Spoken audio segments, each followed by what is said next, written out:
ये प्रदोष व्रत होता क्या है? प्रदोष व्रत का महत्व क्या है? शिव महापुराण की कथा कहती है शंकर भगवान का प्रदोष का व्रत, अर्थात चंद्रदेव को जो क्षय रोग हो गया, बीमार पड़ गए, शरीर गलकर नीचे गिरने लगा, तब देवर्षि नारद ने भगवान चंद्र को शंकर भगवान के पूजन का विधान बताया और पूजन करते करते त्रयोदशी तिथि आ गई। जिस त्रयोदशी के दिन चंद्रदेव ने सुबह से शाम तक कुछ नहीं खाया। शाम के समय सूर्य अस्त के पहले चंद्रदेव ने स्नान किया, श्वेत वस्त्र धारण करे और श्वेत वस्त्र धारण कर कर चंद्रदेव शंकर के शिवलिंग के पूजन करने बैठ गए। शंकर भगवान के शिवलिंग के पूजन जब चंद्रदेव ने करी, हाथ में अक्षत लेकर चंद्रदेव ने शंकर को समर्पित करे, ओम उमापति नमः कहकर जब चंद्रदेव ने शिव को समर्पित करे, भगवान शंकर त्रयोदशी के दिन प्रदोष समय में, प्रदोष काल में प्रकट हो गए और प्रकट होकर बोले, हे चंद्र, तुमने आज मेरा अनुरोधन किया है, आज मेरा स्मरण किया है, जाओ आज त्रयोदशी के दिन प्रदोष काल में मैं तुम्हारे शरीर को स्वस्थ करता हूं। तब से ये प्रदोष व्रत प्रारंभ हुआ है। किसने करा है प्रदोष व्रत? भगवान विष्णु ने करा था। जब घोड़े का मुंह लगा, हयग्रीव अवतार, लक्ष्मी जी हंस दी थी तो घोड़े का मुंह भगवान विष्णु का लगा, तब भगवान विष्णु ने प्रदोष व्रत करा था। भगवान विष्णु प्रदोष व्रत 11, 26 अवश्य करना चाहिए। या तो 11 करो या 26 करो, करना चाहिए। और अलग अलग प्रदोष का महत्व मान। जो व्यक्ति बार बार बीमार पड़ता हो, बहुत बीमारियां उसको घेर कर रखी है, तो सोमवार का प्रदोष व्रत निकाल के रखिए। पूरे कैलेंडर में छानो कि सोमवार के दिन प्रदोष कब पड़ रहा है। सोम प्रदोष के दिन चावल की पोटली में एक लौंग रखकर जो बीमार रहे, बार बार बीमारी आए, कभी घुटना, कभी कमर, कभी पीठ, कभी ये कभी वो, बीमारियां बढ़ रही है, स्वस्थ नहीं हो रहा है, पोटली में चावल रख लीजिए और 21 मुट्ठी चावल उस पोटली के अंदर रखो, एक लौंग रख लो।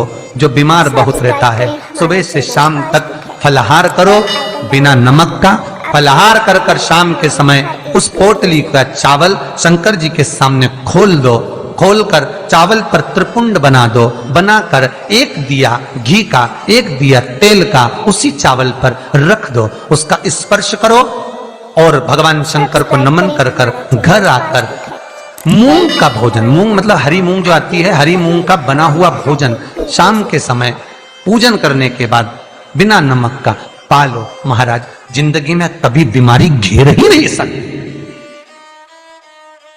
प्रदोष कोई साधारण सा व्रत नहीं है, प्रदोष कोई भिन्नता व्रत नहीं है, सहजता का। एक एक प्रदोष का महत्व शास्त्र वर्णन करता, शिव महापुराण कहती है एक एक प्रदोष का महत्व, एक एक प्रदोष। शंकर भगवान का मिलन बिंदु है प्रदोष।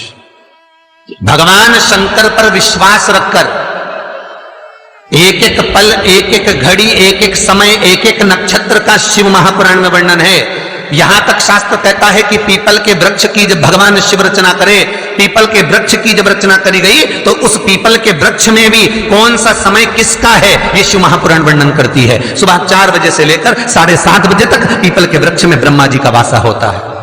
7:30 बजे से लेकर 10:30, पौने 11 बजे तक पीपल के वृक्ष में भगवान विष्णु का वासा होता है। 10:30 बजे से लेकर पीपल के वृक्ष में 11:30 बजे तक पितरों का वासा होता है। 11:30 बजे से लेकर 12:30 बजे तक पीपल के वृक्ष में आहूतों का वासा होता है। 12:30 बजे से लेकर शाम को 4 बजे तक पीपल के वृक्ष में वासुकों का वासा होता है। 4 बजे से लेकर शाम को 7:30 बजे तक पीपल के वृक्ष में शंकर का वासा होता है। 7:30 बजे से लेकर 9:30 बजे तक पीपल के वृक्ष में कुबेर का वासा होता है। 9:30 बजे से लेकर फिर कुबेर के वृक्ष में अन्य देवों का वासा चालू हो जाता है। इसलिए हमारा हिंदू धर्म कहता है, हमारे शास्त्र कहते हैं कि पीपल के वृक्ष को जब पूजा जाता है, पीपल के वृक्ष की जब पूजन करी जाती है तो सुबह 10:30, 11, ज्यादा से ज्यादा 11:30, ज्यादा से ज्यादा 12, उसके पहले पीपल के वृक्ष की पूजन कर लेना चाहिए। क्यों? क्योंकि 11:30 बजे से लेकर 12:30 बजे तक पीपल के वृक्ष में पितरों का वासा रहता है, आहूतों का वासा रहता है, फिर वासुकों का वासा आता है। किसको कहते हैं? महाराज जो पूरी उम्र लेकर चले गए और उनके भीतर अभिलाषाएं बहुत थी, मैं ये भी करना चाहता हूं, मैं ये भी करना चाहता हूं, वो पितृ हो जाते हैं। आहूत किसको कहते हैं? जिस माता के गर्भ में बच्चा जन्म ले और मर जाए, या 6 महीने का गर्भ धारण करने के बाद अवर्षण हो जाए, जीव पड़ने के बाद 6 महीने के बाद अगर बच्चा गर्भ में भी शांत हो जाता है, कुंवारी अवस्था में शांत हो जाता है, जिसका विवाह नहीं हुआ ऐसा बच्चा जब शांत हो जाता है, अधोगति में कोई मर जाता है, सुसाइड कर एक्सीडेंट में किसी भी रूप में मर जाता है, तो वो आहूत कहलाता है। और बहुत ध्यान देना साहब, शिव महापुराण की कथा कहती है पितरों को भाग मिलता है, इसलिए पितृ तृप्त रहते हैं। पान के पत्ते के ऊपर मात्र पान जानते हो, वो खाने वाला जो पान करता है उसका पत्ता, पान के पत्ते के ऊपर जो चंदन से शंकर के नाम, पार्वती का नाम और ब्रह्माणी सरस्वती का नाम लेकर शिव को समर्पित कर दे,